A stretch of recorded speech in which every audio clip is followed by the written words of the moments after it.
Herkesin sağlığı yerindedir, keyfi iyidir. Arkadaşlar bugün magazin dünyasında yaşanan en son gelişmeleri konuşacağız. Çağatay Ulusoy da var bugünkü konularımız içinde. Fatih Ürek de var, Hande Erçel de var. Abi dizisini de konuşacağız, Afra Saraçoğlu'nu konuşacağız, Mert Ramazan Demir'i konuşacağız ve sizlerin soracağınız sorulara da yanıt vereceğiz arkadaşlar. Bugün magazin dünyasında yaşanan tüm gelişmeleri, en son en ilginç gelişmeleri konuşacağız dostlar ve sizlerin yayına katılmasını bekliyorum. Lütfen yayına katılın, bekliyorum arkadaşlar yayına başlamak için. Hemen şurada bir dakikada şu mailimi bir kontrol edeyim. Evet. Evet dostlar. Burada sizlerin yayınıma gelmenizi bu önemli. Evet. Evet, geldiler. Buyurun, hoş geldiniz. Dilek Şenyurt, nasılsın? Frankfurt, Almanya'dan özel abonem, özel üyem. Ay Yıldız, Dilek bana 2 saat uzaktasın diyor. Demek ki Ay Yıldız da Almanya'da. Anselmo, Nur Hayat, Tunzale, Kırcalı, Fatma Yıldıran, değerli dostlar. Dilek Şenyurt, iyiyim, çok teşekkür ederim, sağ olasın. Rusera, Siheyda, merhaba, nasılsınız Siheyda? Motorola Servis, merhaba. Alketa, selamlar. Dostlar, birer, ikişer, beşer, onar geliyorlar. Sıla Deveci de geldi. Ya bugün Onur Akay'ın acil bir işi çıktı arkadaşlar. O yüzden aramızda değil Onur Akay ama onunla ilgili çok çarpıcı bir konu var, konuşacağız. Onur Akay'la ilgili çok çarpıcı bir afram konusu var, konuşacağız arkadaşlar. Ve Kiril alfabesiyle yazan bir dostum pembe eller yollamış. Selam veriyor. Osman, merhaba, nasılsın? Nur Hayat, Ege de geldi. Hoş geldin Ege. Evet, yayınıma katılan arkadaşlar şimdiden beğen yaparlarsa memnun olurum. Sonra unutabiliyorsunuz dostlar. Magazin dünyasında hareketlilik devam ediyor. Haberler, sizlerle konuşacağımız haberler yine birikti. İnşallah Onur'dan iyi haber olsun diyor Dilek Şenyurt Onur Bey'den. Hadi bakalım, Sıla Deveci de şu işareti yaptı. Fatih Ürek'le ilgili kritik 72 saat deniyor, 120 saat oldu. Ama elle tutulur bir açıklama yok hastaneden. İnsanlar çok merak ediyorlar. Ben de bu nedenle dostlar bu konuyu bugün gündemde tuttum. Yani her gün hastanenin açıklama yapmasının doğru olacağını söyledim sağlık durumuyla ilgili olarak. Bakın Mehmet Ali Erbil yıllar önce evinde banyoda düşüp de hastanelik olduğunda yoğun bakıma kaldırılmıştı. Durumu kritikti hakikaten Mehmet Ali Erbil'in ve her kafadan bir ses çıkıyordu o zaman da. Hastane yetkilileri bir açıklama yapmıyordu. Çeşitli doktorlar, işte akrabalar, yakınlar, gazeteciler, herkes bir şey söylüyordu. Mehmet Ali Erbil'in durumuyla ilgili bir bilgi karmaşası yaşanıyordu ve yalan yanlış bir sürü haber çıkıyordu. Hatırlayın o günleri. Hastane Mehmet Ali Erbil'in tedavi gördüğü Florence Nightingale Hastanesi'ydi Şişli'de. Birdenbire bir uygulama başlattı. Her sabah aynı saatte 10.30'da hastanede bir salonda basın toplantısı yapmaya başladı. Bayağı o servisteki Mehmet Ali Erbil'in tedavisiyle ilgilenen bir grup doktor medya mensuplarının karşısına geçip ciddi hastanın o günkü durumunu anlattılar. Her gün ama bunu yaptılar. Sorulara cevap verdiler. Muhabirlerin sorularına cevap verdiler. Halkın muhabirlere yönelttiği, gazetecilere yönelttiği soruları gazeteciler doktorlara yöneltti ve ilk ağızdan kamuoyuna bilgilendirme yaptı gazeteciler. Hem televizyonlarda hem medyada, basında, yazılı basında, dijital medyada haberler artık düzgün, tek ağızdan. Yani şimdi bakıyorsunuz Fatih Yürek Bey'in ölümü gerçekleşti diyor birileri. Birileri diyor ki beyin sapında araz oldu oksijensiz kaldığı için. Birileri diyor doktorların elini sıktı. Canım doktorların elini sıktı, durumu çok iyi diyor. Herkes bir şey söylüyor. Yani hayatını kaybetti yazan bile var. Allah onların cezasını versin. Yani her kafadan bir ses çıkıyor. Doğru bilgilendirme olmadığı için. Bir de bu ne bitmez 72 saatmiş. Yani 72 saat 3 gün demek. 5 gün oldu, 6. güne gireceğiz 4 saat, 5 saat sonra. Yani hastanenin her gün hiç yeni bir bilgi olmasa bile gazetecilerin karşısına geçip bir masada doktorların, kendi doktoru yani çok yoğun olabilir, ameliyatta olabilir tamam ama onun asistanları var. Onlar da konuyla ilgili çok bilgili. Onlar da geçip oturabilir gazetecilerin karşısına ve gazetecilerin sorularını cevaplandırsınlar. Bir yeni gelişme varsa bilgi versinler. Süreçle ilgili aydınlatsınlar. Muhabiri aydınlatması demek muhabir o bilgiyi alıp evine gidip bir kasaya koyup saklayacak değil ki. Muhabir de işini yapıyor. Birkaç saat sonra geçecek, haberini yayınlayacak. İşte televizyonda bilgi olarak aktarılacak insanlara. Milyonlarca insan merak ediyorlar Fatih Ürek'in durumunu. Yazı yazdım bugün bilalozcan.com web sitemde. Ya beni Teksas'tan arıyor. Teksas'tan arıyor vatandaş. Fatih Ürek'in durumuyla ilgili sağlıklı bilgi sizden alabiliriz diye bana soruyor. Sydney'den arıyor, Avustralya'dan, Sydney'den arıyor. Yazıyor, mesaj yazmış. Hayranı demek ki merak etmiş insanlar. Hastaneyi aradım diyor. Cevap vermiyorlar diyor. Tamam hastane hasta bilgisini her arayanı vermeyebilir. Ama medyaya bir sağlıklı açıklama yapın da insanlar öğrensin ne olduğu ne bittiğini. Dolayısıyla bu konuda Mehmet Ali Erbil'in yattığı o hastanenin yaptığı uygulamayı yapmasını tavsiye ediyorum. Yoksa kargaşa çıkıyor. Yani durum tabii ki çok iyi olmadığı anlaşılıyor arkadaşlar. Eğer uyansaydı ve kendine gelseydi hastanın durumu her bakımdan iyi denirdi. Kalbi iyi deniyor. Tamam stent takılmış, yenilenmiş stent. Kalp güzel çalışıyor. Kalpte bir problem yok ama beyinde bir hasar oluşabilir endişesi doktorlarda da her zaman hep var, başından beri var. Bunun içinde ne yapılması gerektiğini doktorlar bilir tabii, onlar bilir. Uzmanlar YouTube'da anlatıyorlar. Böyle durumlarla karşılaştıklarını profesörler anlatıyorlar. Allah yardımcısı olsun. Fatih Ürek'e ne kadar çok seveni var. Tabii ki son 30 senenin ben 1994 senesine tanımıştım.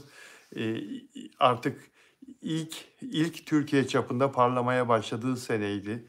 94 bir albüm çıkarmıştı ve ondan sonra da hep zirvede oldu. Hep güzel yerlerde çalıştı.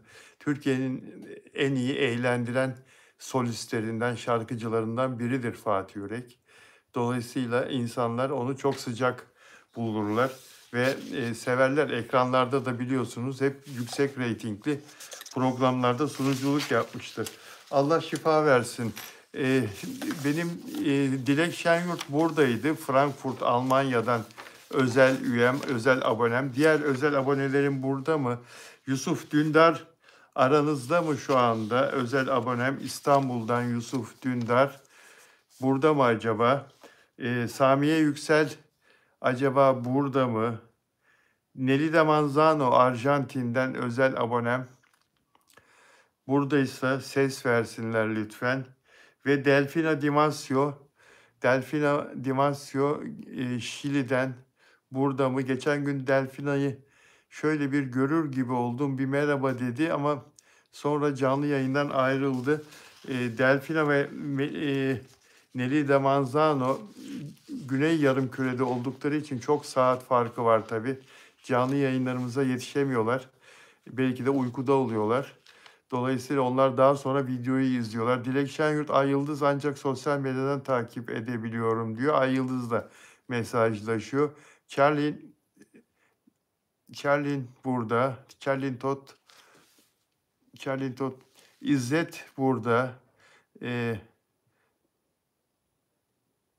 Ben size bu dünyada huzurlu ve sağlıklı güzel bir yaşam dilerim diyor. İzzet, çok teşekkür ederim. Ben de sana ve diğer tüm izleyenlerime aynı dilekle, aynı temennide bulunuyorum. Önemli olan sağlık. Dünyanın neresinde olursanız olun şu anda beni izlerken. Sizler de biliyorsunuz ki önemli olan sağlık arkadaşlar. Şu nefesi alabilmek, öyle değil mi? Kendimizi iyi hissedebilmek, o vücut saatinin, vücuttaki o dinamizmin, o motor gücün sağlıklı bir şekilde işlevini yerine getirebilmesi, o kalbimizin nasıl çarptığını hiçbirimiz farkında değiliz. Ama doğduğumuzdan beri tıkır tıkır işliyor çok şükür. Allah o ritmi bozmasın. Allah o düzeni hiçbirimiz için bozmasın. Hepimiz sağlıklı yaşamaya devam edelim. Ben bugün bir şey hazırlamıştım size söylemek için arkadaşlar. Onu hemen buradan bulayım da okuyayım. Evet, Fatih Ürek'in bu stenti tıkandı ya, 2 senede tıkandı ya. Normalde bir stent 2 senede tıkanmaz asla. Eğer hasta kendisine sağlıklı, iyi bir şekilde bakarsa stent takıldıktan sonra hiçbir sorun yaşamadan ömür boyu da devam eder. E, Ömür boyu da işlevini görür arkadaşlar. Fatih Ürek'le ilgili araştırma yaparken bir profesör şunu söylüyor. Fatih Ürek'in stenti neden tıkanmış olabilir? Bu Fatih Ürek nezdinde söyleniyor ama bütün hepimiz için, herkes için geçerli. Stenti olmayanlar için de geçerli arkadaşlar. İnsanın kalp damarı neden tıkanır? Bakın, 2 yılda stent neden tıkanır? Ya da insanın kalbine giden, kalbini besleyen damarlar neden tıkanır? Biri tıkansa zaten kalp krizi oluyor.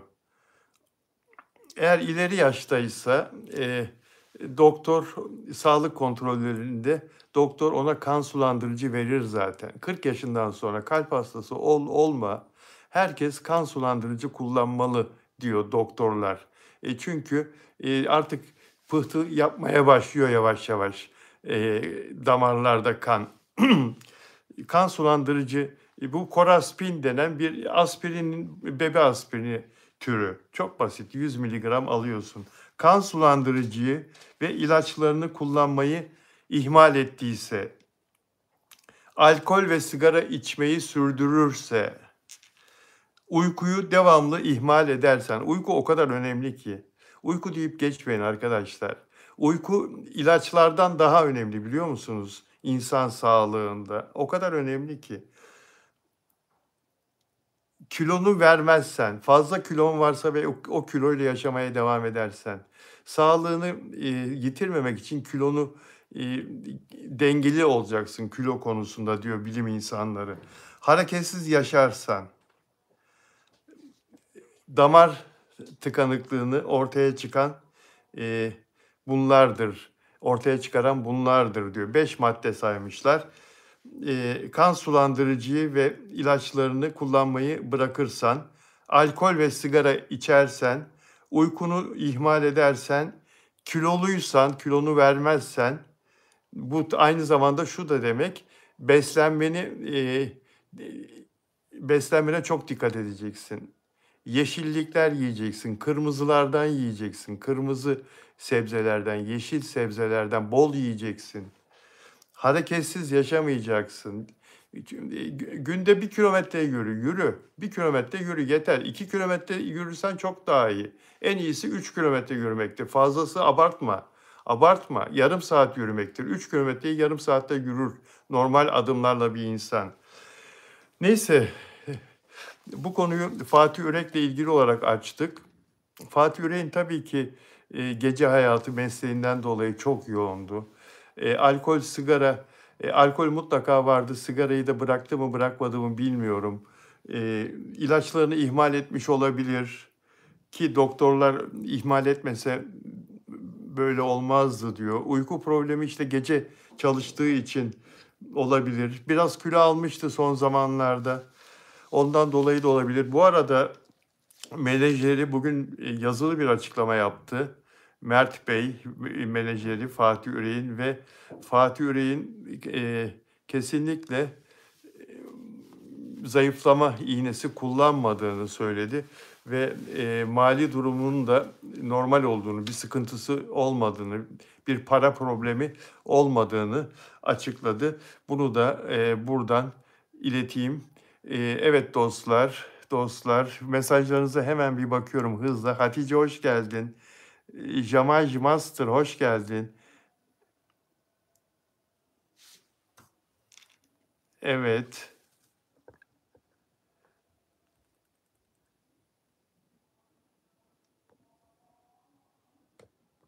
Pardon arkadaşlar. Hatice Argın'ın Münevver Genç merhaba. Dostlar. Elif nasılsın? Beslenme çok önemli diyor Elif. Zararlı şeylerden uzak durmak lazım diyor. Hepimiz için geçerli arkadaşlar.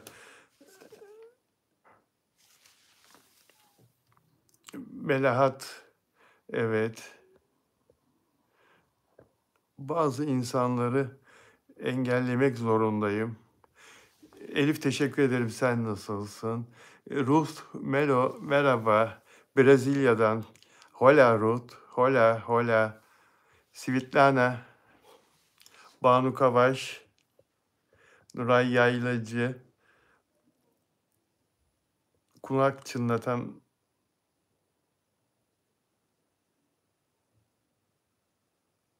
Miledi, Dilek Şenyurt. Evet. Peki dostlar. Paris'teki Louvre Müzesi soygununu biliyorsunuz. Dün anlatmıştım size. Dün sabah saat 9.30'da Paris saatiyle, Fransa saatiyle dünyanın en önemli müzelerinden biri olan Paris'teki, Fransa'nın başkenti Paris'teki, daha önce yıllarca imparatorluklar zamanında imparatorların yaşadığı Louvre, sonradan Louvre Müzesi haline getirilen Louvre Sarayı soyguncular tarafından 7 dakikada soyuldu arkadaşlar. 9 parça çaldılar. Bir tanesini kaçarken merdivenle, asansörlü merdivenle inerken düşürdüler. Düşürdükleri de çok tarihi bir taç. İmparatoriçelerden birine ait bir taç. İmparatoriçe Üzni'ye ait bir taç. Neler çaldılar? Kraliçe Maria'ya ait üzerinde 24 safir ve 1083 elmas parçası bulunan tacı çaldılar mesela. Tabii daha evvelden çalışmışlar. Daha evvelden hangi salonda, müzenin hangi salonunda hangi kıymetli eserler var, parçalar var. Müzeyi defalarca gezmişlerdir bunlar. Kontrol etmişlerdir, not almışlardır. Krokilerini çizmişlerdir. Soyacakları salonun, müzenin planlarını çizmişlerdir. Güvenlik nerede, kameralar nerede, sensörler nerede, nereden nasıl girersek yakalanmadan şu kadar ne kadar süre içinde terk edebiliriz orayı yakalanmadan hepsini çalışmışlardır ve nitekim hani yük asansörleri var ya apartmanların dışına geliyor eşya taşınacağı zaman yukarı katlara eşyayı çıkarıyor. Onlardan bir tanesini sabah erken saatte Louvre Müzesi'nin dış tarafına, arkasına dayıyorlar ve onunla çıkıyorlar yukarıya. 3 kişi ya da 4 kişi oldukları tahmin ediliyor. Açıklanmadı kaç kişi oldukları. Ve 7 dakikada 9 parçayı çalıyorlar, 8'ini düşürüyorlar. Bunların paha biçilemez. Milyar eurolar paha biçilemez. Fakat nereye satacaklar? Kim alır ki bunları? Yani kim bu kadar değerli ve Dünya Emniyet Teşkilatı'nın peşinde olduğu mücevherleri, taçları, broşları, kolyeleri, imparatoriçelere ait hangi kuyumcu, hangi mücevherci bunları alır ki yani? Nereye satacaklar? Tabii bunu daha evvelden ayarlamışlardır ne yapacaklarını. Ve birini kaçarken düşürmüş olmaları enteresan. Demek ki heyecanlandılar. güvenlik görevlileri son anda bunları fark ediyor, kaçarken fark ediyor ve peşlerine takılıyor.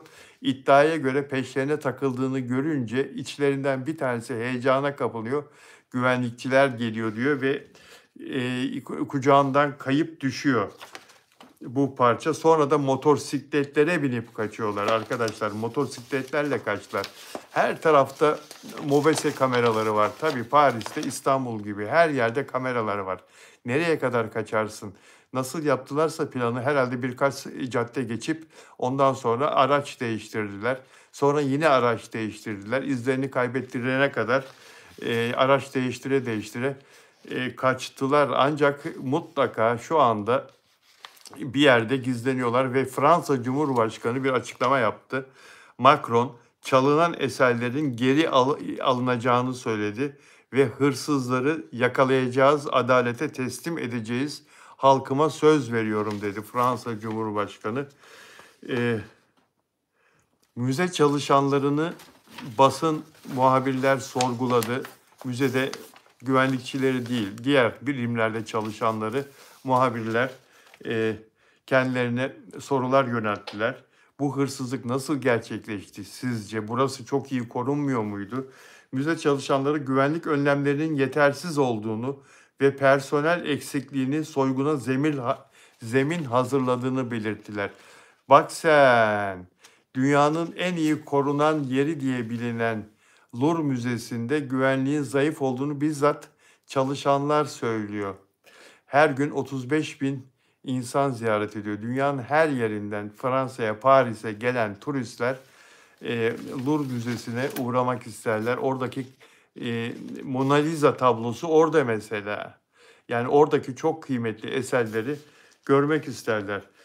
Ve çalışanların bu açıklamasından sonra, medyada yayınlanmasından sonra çalışanların bu açıklamasının Kültür Bakanlığı yetkilileri şunu söylemek zorunda kaldılar. Güvenlik protokolleri uygulanıyordu. Güvenlik protokolleri harfiyen uygulanıyordu. Ancak güvenlik sistemlerinin modernizasyonu gecikti. Bunu kabul ediyoruz. Ya sen başka şeylere para verir de güvenlik sistemini yenilemezsen, modernize etmezsen, günümüzün imkanlarını milyar euroluk sanat eserlerinin korunması için kullanmaz da gidip davetler düzenlemek için kullanırsan işte böyle soygun olur. Çok ilginçtir arkadaşlar. Louvre Müzesi'ni soymayı başaran, imparatorların, imparatoriçelerin taçlarını, kolyelerini, broşlarını çalmayı başaran bu soyguncular, bu 3 kişi ya da 4 kişi, bunları takdir edenler de var. Fransa'da sosyal medya yıkılıyor. Bunları cesur ve iş bitirici insan olarak nitelendirenler de var. Hani filmlerde olur ya, mesela Las Vegas'ta çok büyük bir otelin kumarhanesini, bir oteli soyarlar, kumarhaneyi soyarlar filan. Başrolde Hollywood'un ünlü oyuncuları vardır. Çok büyük bir merakla, ilgiyle izlersin ve takdir edersin soyguncunun o kadar güvenliğe rağmen o kumarhanenin kasasını patlatmasını, soymasını filan. Soyguncuların reisiyle soyguncuların içindeki bir kadın da mesela sevgilidir filan, vardır böyle filmler, Las Vegas filmleri ya da başka mücevher soygunları ile ilgili filmler Hollywood sinemasında çok vardır. Şimdi bu soygunun da mutlaka Hollywood'da ve Fransız sinemasında filmi yapılacaktır. Hatta şimdiden çalışmaya başlamışlardır diyorum ben. Romanı da yazılır bunun ve bu soyguncular her bulunamadıkları, yakalanamadıkları gün daha da kahramanlaşırlar halkın gözünde.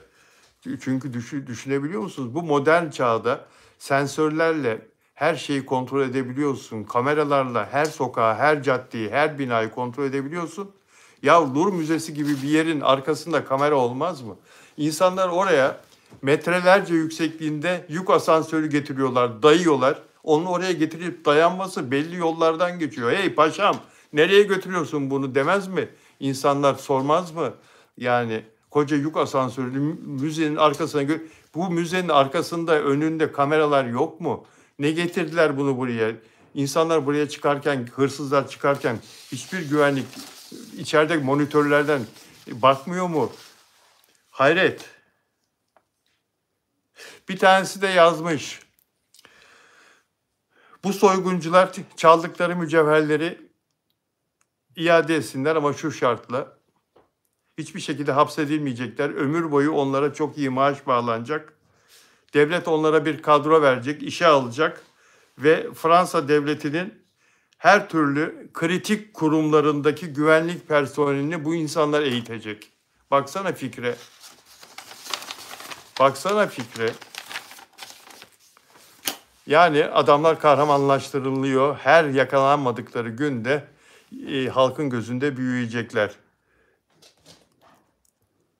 Evet dostlar, mesajlarınızı göremiyorum. Mesajlarınız durdu. Afra Saraçoğlu ve Mert Ramazan Demir'le ilgili çok çarpıcı bir konu var arkadaşlar. Biraz sonra konuşacağız. Biraz sonra konuşacağız o konuyu. Hemen şuradaki bir maile bakıyorum. Evet, Twitter'da Afram'la ilgili yazılan bir tweet dikkatimi çekti arkadaşlar. Görenleriniz olmuştur ama ben burada size tekrar onu paylaşmak istiyorum. Bu arada Çağatay Ulusoy'la ilgili de bir haberimiz var. Hande Erçel'le ilgili de bir haberimiz var. Hadi Çağatay Ulusoy'dan başlayalım. Çağatay Ulusoy'un sevgilisi Aslan Malbora bir tiyatro oyununa başladı, biliyorsunuz. Bir tiyatro oyununa başladı. Biliyor musunuz? Bilmiyorum da ben bildiğinizi kabul ettim. Peki Çağatay Ulusoy Eşref Rüya'da Demet Özdemir'le yakıştırılsa da onlar orada rol yapıyorlar. Karakterlere hayat veriyorlar. Çağatay Ulusoy gerçek hayatta Kübra dizisinde 3 sene evvel tanıştığı ve 2 yıldır aşk yaşadığı Aslan Malboro ile birlikte. Kübra'yı da Netflix için çekmişlerdi Aslan Malboro ile, biliyorsunuz. Aslan Malboro Mert Turak'la, başarılı oyuncu Mert Turak'la tiyatro oyununda ilk tiyatrosu, ilk oyunu çok heyecanlıydı. Gala gecesine gitti Çağatay. Sevgilisini yalnız bırakmadı. Giderken bir de kuliste oyundan sonra patlatmak için şampanya, güzel bir şampanya almış. Yurt dışından getirdiği bir şampanyayı tiyatroya Mert Turak'a ve Aslan Malboro'ya, sevgilisine hediye olarak götürdü. Ve kendisi kuliste onları ziyaret etti. Bu hediyeyi verdi. Hatırlıyor musunuz? Böyle patlattılar, içtiler. Merak edenlere söyleyeyim. Evet, ekip olarak herkes birer kadeh içti. Hatırlıyor musunuz? Geçen sene Aslan Malboro ile Barcelona tatiline çıkmıştı Çağatay Ulusoy ve tatil dönüşü bizim Acar magazin muhabirlerinden biri onları havalimanında yakalamıştı.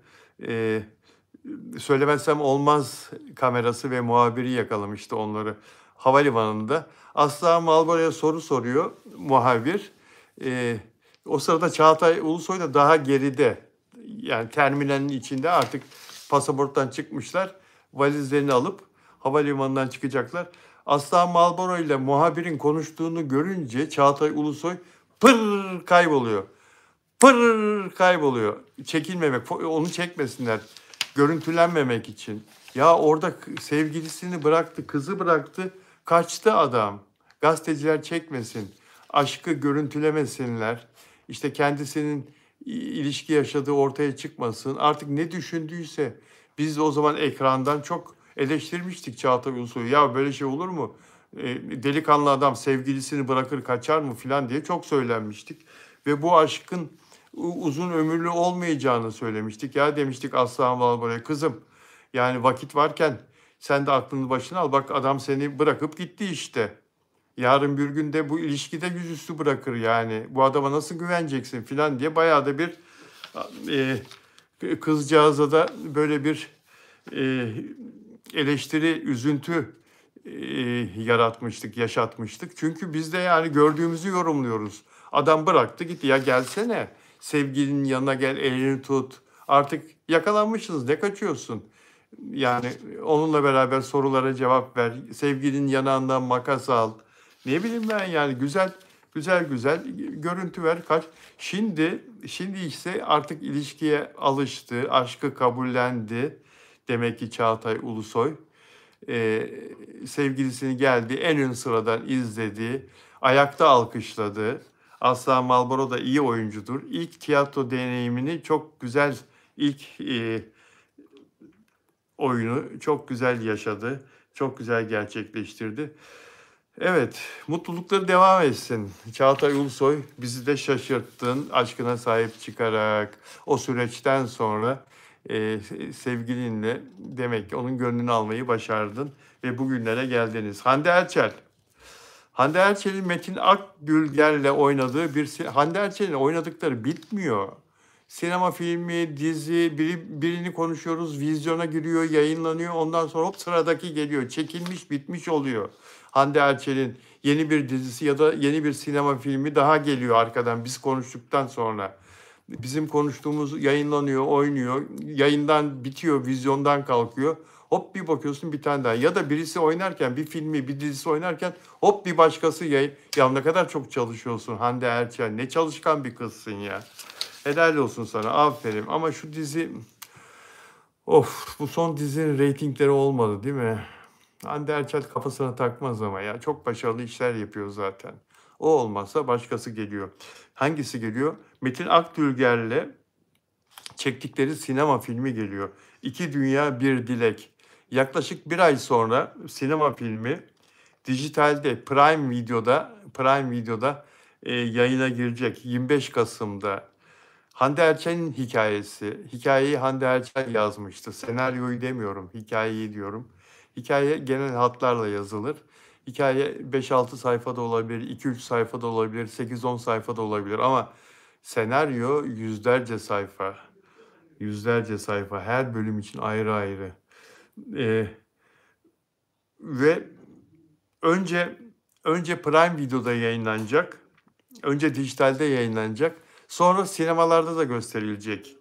Hande Erçel'in Metin Akdülger'le oynadığı bu film İki Dünya Bir Dilek ismini taşıyor.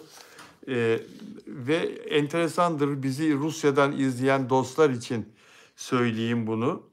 Hande Erçel'in Barış Arduç'la oynadığı Rüzgara Bırak filmi Rusya'da sinemalarda gösterilmişti ve kapalı gişe oynamıştı. Çok büyük ilgi çekmişti.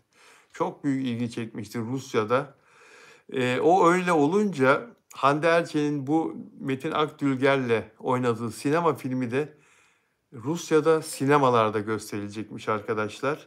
Ve 27 Kasım'da vizyona girecekmiş Rusya'da. Bütün Rusya'da sinemalarda.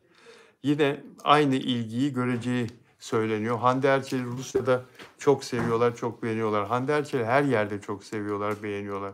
Hande Erçel o konuda Afra Saraçoğlu'yla sanki at başı gidiyor, yarış halindeler. Dünyanın her tarafında Hande Erçel'in de çok hayranı var. Afra Saraçoğlu'nun da öyle. Afra Saraçoğlu demişken neden akmıyor mesajlarınız? Demin bir iki tane mesajı sildim buradan. Bir iki kişiyi. Evet. Miki, Onur Akay çok acil bir işi çıktı. O yüzden bugün yayında yok ama Onur Akay'ın çok çarpıcı bir haberi var. Şimdi soracağım. Muhsin, size bir sorum var diyor. Sor. İlbercan Akay, Onur Akay bugün yok ama Onur Akay'ın çok çarpıcı bir haberi var arkadaşlar. Onu biraz sonra anlatacağım, konuşacağız. Evet, Afram hakkında bir tweetten bahsedeceğimi söylemiştim. X'e alışamadım ben söz olarak. Bilmiyorum siz alışabildiniz mi? X. Elon Musk'ın işte garipliklerinden biri. Twitter ne güzel isimdi. Afram hakkında en son uzun zaman önce bir hikaye yazmıştım diyor bu tweet'in sahibi. Ve aniden tekrar yazma isteği duydum. Umarım bunu okumaktan keyif alırsınız. Dürüst olmak gerekirse hikayeleri bir filmi hak ediyor. Tam bir sinema malzemesi diyor. Bunu yazan arkadaş. Bizler de aynı fikirdeyiz zaten. Roman tadında sinemaya uyarlanabilecek bir hikaye. Afra Saraçoğlu ve Mert Ramazan Demir'in büyük aşkları. Başlangıçta onlar sadece iki arkadaştı. Af ve Ram. Her zaman yan yana benzersiz bir bağ paylaşıyorlardı. Her şeyi paylaşıyorlardı. Gece yarısı sırları, anlık kahkahalar ve kelimelerden daha yüksek sesle konuşan o sessiz bakışlar. Onları izleyen herkes aralarında basit bir arkadaşlıktan daha güçlü, daha derin bir şeyin var olduğunu açıkça görebilirdi. Sonra bir gün görünmeyen şey ortaya çıktı.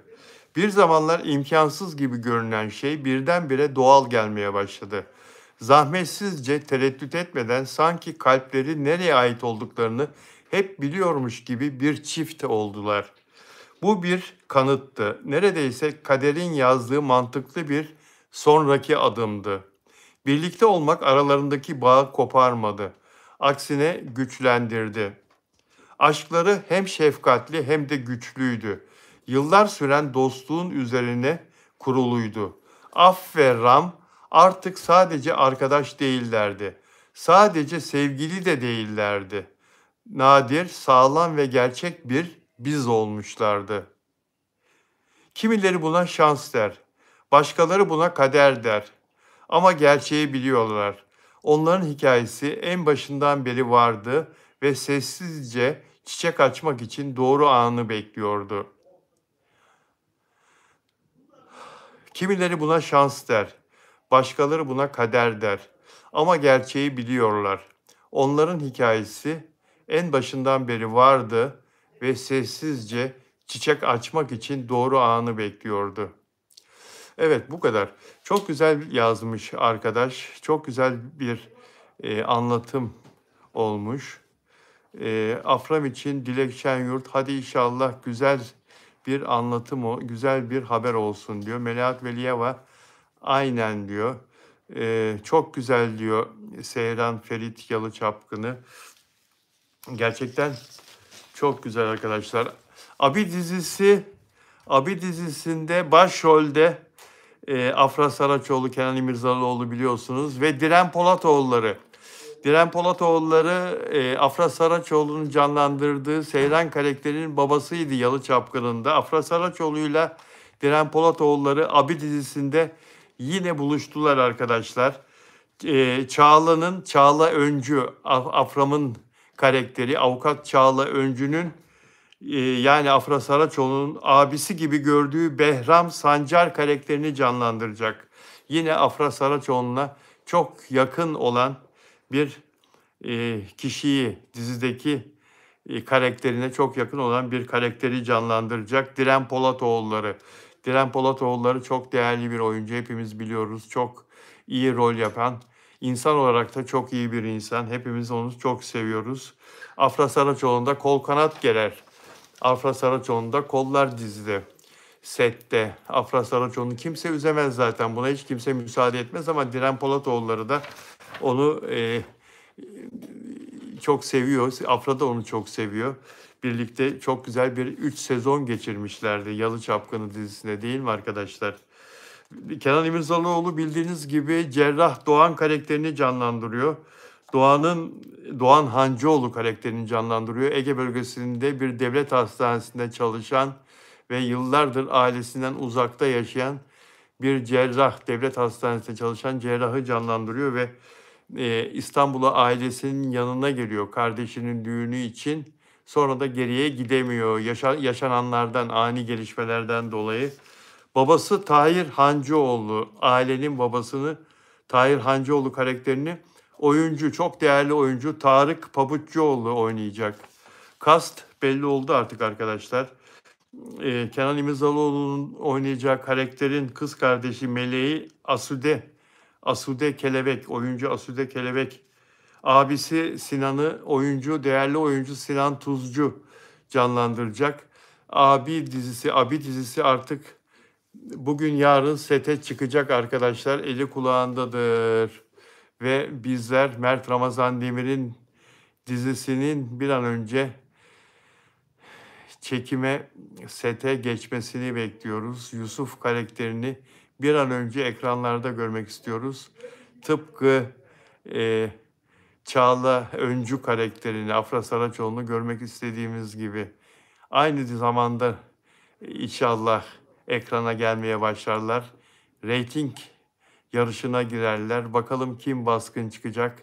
Afra Saraçoğlu'nun oynadığı dizi mi? Mert Ramazan Demir'in oynadığı dizi mi daha çok reyting yapacak? Soruları cevaplandırmaya başlayabilirsiniz. Bu sorumu cevaplandırırsanız memnun olurum. Siz hangisini öngörüyorsunuz? Bir dizide Kenan İmirzalıoğlu gibi güçlü bir partner var Abi dizisinde. Hikayesini az çok biliyoruz. Yusuf dizisinin hikayesiyle ilgili çeşitli iddialar var. Tam net olarak açıklanmadı. Yusuf karakterini canlandıracağı dizinin ismi Yusuf mu? O da daha tam belli değil. Ama Mert Ramazan Demir hikayeler üstü, senaryolar üstü bir insan, bir oyuncu. Sizce elimizde bu kadar az bilgi varken Mert'in dizisiyle ilgili yine de cevaplandırmanızı istiyorum. Mert'in dizisi mi, Afra'nın dizisi mi daha yüksek reyting yapar, daha çok izlenir? Yoksa berabere mi kalırlar? Ne diyorsunuz?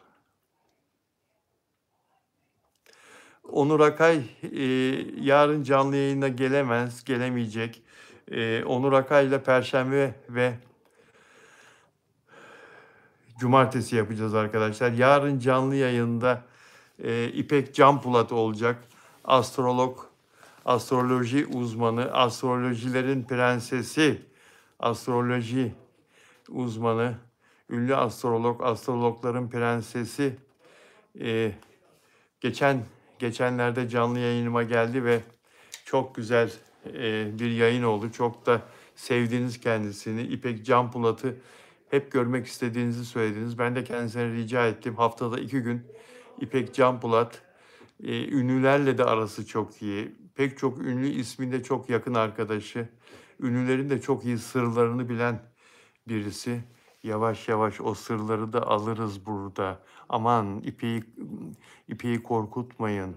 Çok üzerine gelmeyin. O yavaş yavaş anlatır bütün sırları, olur mu? Aramızda kalsın. İpek Canpulat çok tatlı bir insandır ve çok temiz kalpli, çok iyi kalpli. Medyada çok sevilir. Yıllarca kendisi televizyonlarda program da yaptı. Astrolojiyle ilgili çok izlenen programlar yaptı. Çok başarılı bir televizyoncudur. Beni kırmadı. Şimdi haftada 2 gün bizlerle birlikte olacak arkadaşlar.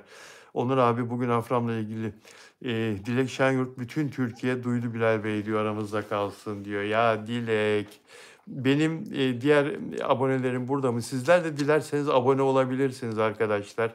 Benim özel abonem olabilirsiniz. Dilek istemiyor kendisinin işinden dolayı. İsterseniz özel abonelerim, mevcut özel abonelerime de sesleniyorum. Sizlerle de özel yayın yapabiliriz arkadaşlar. Yayınıma alabilirim sizleri. Sizlerle de bir süreliğine sohbet edebiliriz. Sorularınızı cevaplandırabilirim. Hani ekranı ikiye bölüyoruz ya. Bir yerde özel abonem, bir yerde ben. Öyle de yayın yapabiliriz. Özel abonelerimin böyle ayrıcalığı da var. Sizlerin sorularına, sizlerin mesajlarına öncelikle cevap veriyorum. Sizleri sosyal medyanızda, diğer sosyal medyalarınızda da takip ediyorum. Yusuf lütfen bana, Yusuf Dündar, diğer sosyal medyalarını yazsana lütfen Instagram'dan. Onları takibe alacağım. Yusuf Dündar ve Samiye Yüksel, sen de lütfen. Özel üyelerim. Melida Manzano'yu aldım YouTube'da. Delfina Dimasio'yu da aldım YouTube'da. Instagram'larını da bana yazarlarsa memnun olurum. Instagram hesaplarında yazarlarsa memnun olurum. Evet, özel üyelerimin başka ayrıcalıkları da var. Açıklama bölümünde sayfamda, YouTube sayfamda hani bir açıklama oluyor ya başlığın altında. Orada ayrıntıları, ne gibi şeyleri olacak, avantajları olacak. Özel üyelerimin avantajları var. Orada yazıyor hepsini. Peki dostlar, şimdi başlıktaki konuya geçelim, olur mu? Afra Saraçoğlu ve Mert Ramazan Demir'le ilgili başlıktaki konuya geçelim dostlar.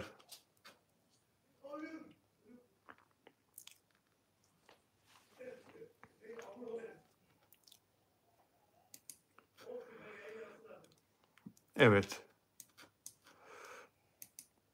Evet, Onur Akay çok önemli bir işi çıktığı için bugün yayınımıza katılamadı ama kendisi güzel bir yazı yazdı. O yazıyı burada okumak istiyorum size. Yakalayamadılar. Afra ve Mert mutluluk sınavı gibi başlıklı bir yazı. Onur Akay'ın yazısı. Sevgili dostum Onur Akay'ın yazısı. Onları yakalayamayan değil, onların mahremiyetine ve mutluluğuna saygı duymayı başaran bir medya anlayışını bekleyenleriz. Bir geceyi bir otelde geçiren Afra Saraçoğlu ve Mert Ramazan Demir çifti magazin kameralarının merceğinden yine sıyrılmayı başardı. Yakalayamadılar. Bu cümle magazin dilinde bir zafer çığlığı gibi dursa da aslında tüm bu manzaranın ne kadar yıpratıcı bir sınav olduğunun da kanıtı. İki genç ve yetenekli oyuncu ekranlarda milyonlarca insanın sevgisini kazanan yüzler. Rolleri, replikleri, kamera önündeki her anları bizim. Peki ya kendileri? Kendilerine ait kamerasız, mikrofonsuz yalnızca Afra ve Mert oldukları anlar. İşte o anlar en değerli hazineleri. Bu çift sadece bir ilişki yaşamıyor. Aynı zamanda dışarıdaki gözle görünmez ama her an hissedilen devasa bir baskıya göğüs geriyor. Çok haklı Onur ya. Çok haklı ya. Çok devasa bir baskı. Çok. Bir de bu antiler yükleniyor arkadaşlar. Antilerin de baskısı çok fazla. Dün YouTube'daki yorumlarda antiler adeta hücuma geçmişler. Her an bir objektifin onları yakalayacağı korkusuyla sıradan bir insanın en doğal hakkı olan mahremiyetlerini korumak için adeta bir gerilla savaşı veriyorlar. Ve dün gece bu savaştan bir galibiyetle çıktılar. Yakalayamadılar diye yazmak aslında trajikomik bir itiraf. Çünkü yakalanacak bir suç, bir ayıp, bir günah yok ortada. İki yetişkin birbirini seven iki insan özel hayatını yaşıyor. Bu kadar basit. Belki de asıl yakalanması gereken magazin endüstrisinin bu amansız ve çoğu zaman acımasız olan doğası. İki gencin sadece bir geceyi birlikte rahatsız edilmeden geçirebilmesi düşünülmesi gereken bir soru. Onlar mutluluğu bir otel odasında değil birbirlerinin yanında buldular ve bu sefer mutluluk kazandı. Afra ve Mert onları yakalayamayan değil, onların mahremiyetine ve mutluluğuna saygı duymayı başaran bir medya anlayışını bekleyenlerdeniz. İyi ki mutlular ve iyi ki bazen kazanmasını biliyorlar. Onur Akay. Sevgili Onur Akay'ın bugün kalem aldığı yazı, Onur Akay bizi izleyemiyor şu anda. Çok önemli bir işi çıktı ve oraya gitti. Yoksa katılacaktı programa. Dün de duyurmuştum bugün katılacağını ama son anda çok önemli bir gelişme oldu hayatında ve oraya gitmek zorunda kaldı. Ama bu videoyu akşam evine dönünce seyredecektir. Evet, Mickey Brown gerçek öyle. Bu antiler normal değiller.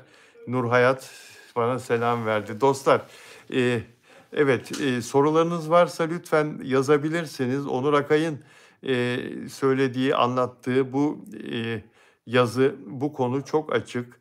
Birlikte, her şeye rağmen birlikte olmaya devam ediyorlar. Bütün baskılara rağmen, bütün engellemelere rağmen ve onları takip eden, e, onları mutsuz görmek isteyen, antilere rağmen onlarla ilgili olumsuz şeyler paylaşmaya gayret eden, çalışan bir insan grubu olmasına rağmen onlar bildikleri gibi yaşıyorlar. Mutluluğun peşinde koşuyorlar. Onur Akay da onların en son buluşmasını bir otel odasında birlikte mutlu bir şekilde beraber olduklarını yazarak sizlere duyuruyor arkadaşlar. Güzel bir yazı, güzel bir e, anlatım dili. Onur Akay'ı tebrik ediyorum. Evet, Sevda Gün, Melahat, Seyran, Burçlar. Bilal Bey, Allah rızası için bir engelli vatandaş olarak lütfen sesimi duyurabilir misiniz? Burçlar kardeşim, neyim var? Burçlar, bana DM'den yazsana. Instagram hesabımdan Bilal Özcan Official.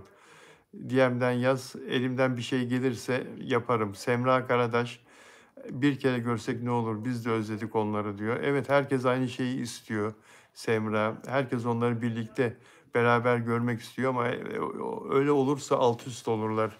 Biliyorsun değil mi? Onlar çünkü gizlenmek istiyorlar ve gizlenmeye çalışırlarken birlikte görünmek onları hakikaten çok olumsuz etkiler. Yani her şeyden evvel Afra Saraçoğlu zor duruma düşer çünkü bitti gitti demek zorunda kalmıştı. Yapımın isteğinden dolayı. Yani ikisinin sevgili... Ha diyorlar ki dün bunu da cevap vereyim. Dün diyor ki YouTube'da soru yazan bazı arkadaşlar, antiler,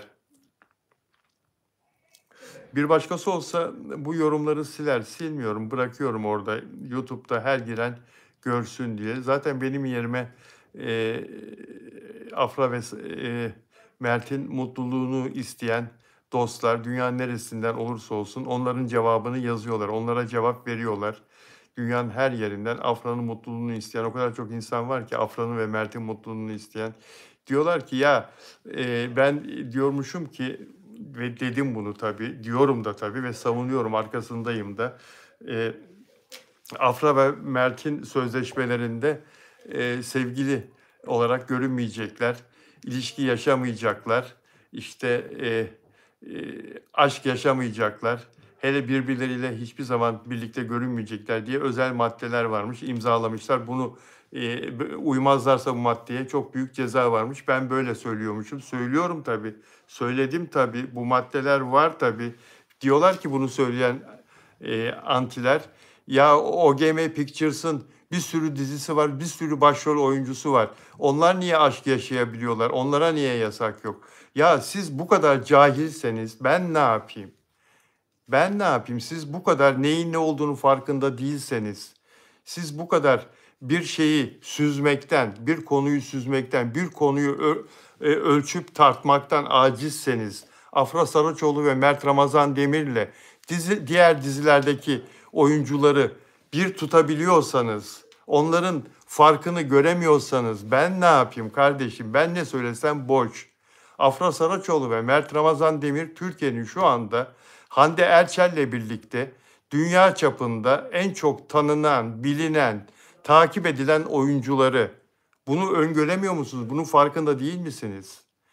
Onlar milyonlarca euro para kazandırıyorlar hem yapımcıya hem kanala.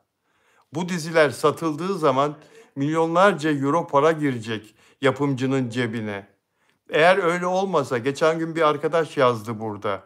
Mert Ramazan Demir oynayacağı bu Yusuf dizisi diyelim. İsmi Yusuf mu değil mi belli değil ama karakteri Yusuf olduğu için biz de Yusuf dizisi diye konuşalım bundan sonra. Resmi olarak açıklama yapılana kadar. Yusuf dizisinin yurt dışı satışlarından %25 pay ister mi? Tıpkı Kıvanç Tatlıtuğ'un bir zamanlar oynadığı Aile dizisinin ve diğer dizilerin yurt dışı satışından pay istediği gibi. Ve bunu verir mi OGM Pictures? Mert Ramazan Demir farklı bir oyuncu olmasa, çok para kazandıran bir oyuncu olmasa. Bu %20 ne demek biliyor musunuz? Yurt dışına satış, Mert Ramazan Demir'le Yalı Çapkını dizisinin yurt dışına haftalık fiyatı, bir bölümün satışı 600 bin dolar arkadaşlar. 600 bin dolar ne yapıyor? Çarpın. 600 bin dolar kaç lira yapıyor? 40 da çarpın. 6 kere 4 24. 24 milyon lira yapıyor değil mi 600 bin dolar? 24 milyon lira tek bölümün kazancı. Bu 24 milyon liranın 12 milyon lirası yarısı kanala Star TV'ye gidiyordu. Yarısı da Onur Güven Atam'ın şirketine gidiyordu. Bir haftada yurt dışı satışından, tek bölümün satışından. Şimdi Mert Ramazan Demir diyor ki hop benim için izliyorlar bu diziyi. Tamam diziyi izlerler, diğer arkadaşlara, diğer oyunculara ve teknik ekibe haksızlık yapmayayım. Ama en çok benim için izliyorlar. Gördük işte. Yine o Onur Güven Atam'ın çektiği o filmde neydi filmin adı? Ne adamdı? Metruk Adam mıydı? Gördük işte. O kötü dizi, o kötü film, o yanlış kurgulanan, yanlış montajlanan o sinema filmi Mert Ramazan Demir sayesinde dünyanın pek çok ülkesinde ilk üçe girdi. Rekorlar kırdı. Mert Ramazan Demir oynadığı için. Şimdi bu Yusuf karakteri de Mert Ramazan Demir için. Yani O antiler bunu göremiyor mu? Mert Ramazan Demir'le, Afra Saraçoğlu'yla diğer oyuncuların, OGM'deki diğer başrol oyuncuların farkını göremiyor mu? Artık Kıvanç Tatlıtuğ falan da Mert Ramazan Demir'in dışında kaldı. Arkadaşlar gerisinde kaldı. Yurt dışındaki şöhret için, yurt dışındaki şöhret bakımından.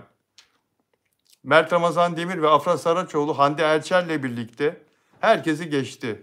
Serenay Sarıkaya da yurt dışında seviliyor ama en çok Hande Erçel, Afra Saraçoğlu kadınlarda, erkeklerde Mert Ramazan Demir. Bunu kabul edin artık ya. Bunu göremiyorsanız dizi falan izlemeyin ya. Hiçbir diziyi izlemeyin. Bakın başka bir şey söylüyorum. Benim bu söylediğimden yanlış bir şey çıkarmayın. Elbette çok başarılı oyuncularımız var. Elbette mesela Mardin'de çekilen dizi Uzak Şehir dizisi çok başarılı bir dizi. Oyuncuları çok iyi oyuncu. Ama iyi oyuncu olmak başka bir şey. Global olarak dünya çapında o sevgi armonisini yaratabilmek, o sevgiyi oluşturabilmek, insanları peşinden sürükleyebilmek başka bir şey. Anlatabiliyor muyum? Bambaşka. Ozan Akbaba çok iyi oyuncu. Geç bir şöhret yakaladı. Çok iyi bir oyuncu. Ozan Akbaba. Kardeşim olsun. Çok iyi kalpli, çok temiz kalpli. Efendi bir insan. Ama e, o insanların sevgisini kazanabilmek, seviliyor, elbette çok seviliyor. Ama mesela Mert Ramazan Demir için insanlar ya diyor yüreğime sokmak istiyorum, içime almak istiyorum. O kadar seviyorum. Kardeşim gibi, abim gibi, yani bu bambaşka bir şey arkadaşlar. Elbette ki diğer oyuncularımız da çok kıymetli. Demin Kıvanç örneği verdim. Kıvanç kusura bakmasın. Kıvanç'ı burada eleştirmek için değil. Mert Ramazan Demir gelene kadar en iyi oyuncu, en başarılı oyuncu, en çok sevilen oyuncu Kıvanç Tatlıtuğ'ydu. Çağatay'la beraber. Çağatay da öyle. Çok iyi bir oyuncu. Çok sevilen bir oyuncu. Yıllarca çok sevildi. Ben burada onları küçük görmek için söylemiyorum. Ama bu çocukların sevgisi, bu çocukların yarattıkları ortam, sevgi ortamı, bu çocukların etrafındaki birleşen insanların onlara verdikleri değer, kattıkları anlam çok büyük arkadaşlar. Bunu Metruk Adam filminde gördük. Gördük. Hepinizi çok seviyorum. Sizler de bizi seviyorsunuz. Biliyorum. Onur Akay'ın da çok selam var size. Kusura bakmayın katılamadığı için ama mecburdu. Bugün özel bir işi çıktı. O yüzden gelemedi. Melahat aynen diyor. Seyran, Ferit, Osman izleyici yeni yüz görmek istiyor diyor. Sevda, bir de ikisinin enerjisi çok tuttu diyor. Tabii birlikte de çok tuttu. Dilek Şahin Afram Z kuşağı gençler diyor. Birlikte enerjileri çok tuttu. Bilal Bey engelli bir vatandaş olarak Afra ile Mert'e resim çekilmek istiyorum. Sizden de yardım istiyorum. Allah rızası için bir sesimi duyun diyor bu arkadaş. Naile İmanlı selam ver, aleyküm selam. Seyran Ferit Yalıçapkını abi oku diyor. Murat İnci abi kapatmadan sorumu yanıtlar mısın? Mert'in dizi partneri biliniyor mu? Henüz bilinmiyor canım. Henüz bir iki tane isim konuşuluyor ama kesin bir şey yok. Yıldız Çelik merhaba. Banu Kabaş, Mert Afra çok seviyorum diyor. Nail İmanlı, Bilal Bey yardımcı olacak mısınız? Bana Allah rızası için. Burçlar şu anda nerede, ne zaman başlıyor hiçbir şey belli değil hayatım. İkisinin de seti ayrı ayrı yerlerde olacak ama daha hiçbir şey belli değil. Fatma ben Almanya'dan gelinim, İtalyan torunum ilk defa Yalı Çapkını izlediler. Çok sevdiler Mert'e Afra'yı diyor. Selamlar, selamlar. Dilek Şenyurt biz hala Yalı Çapkını bölümlerini seyrediyoruz diyor. Peki Dilek Şenyurt, özel abonem. Semra Önel, Kemal Sunal gibi doğal gülüyor. Mert Ramazan diyor. E, Seyran Ferit, Taya Gebung. Taya Gebung Kril alfabesi olunca anlayamıyorum. Murat İnce, umarım Afra ile Mert'in arasına girmez. Mert'in partneri ya diyor. Ya onlar aralarına kimseyi almazlar arkadaşlar. Aralarına kimseyi almazlar. Rahat olun. Evet, bir saate az kaldı. 20 saniye daha mesaj okuyayım ve bir saat dolsun. Peki arkadaşlar. Murat diyor ki o nasıl bir üst dayı ışıl ışıl diyor. Seyran peki Sevda Murat, Semnikli arkadaş, yayını bitirirken kimseyi engellemek istemem ama sen kaşındın ve engellendin. Seyran, evet, Yalı Çapkını Seyran, Humay, çok başarılı olacak Mert dedi. Peki dostlar, 1 saat oldu. Sizleri çok seviyorum. Yarın yine inşallah aynı saatte, yok yarın 19'da, yarın Salı ve İpek Canpulat'ın ricası. İpek Canpulat konuğum yarın. Ünlü astrolog, astrologların prensesi. Onun ricası. Onunla olduğumuz haftanın 2 günü saat 19'da başlayacağız. Onun seyircileri, onun dostları, onun çevresi rica etmişler. Saat 19'da olursa biz de yetişiriz canlı yayına diye. Saat 19'da olacak İpek Canpulat'la yarın Salı günü yayınımız arkadaşlar. Hepinizi çok seviyorum. Görüşmek üzere inşallah.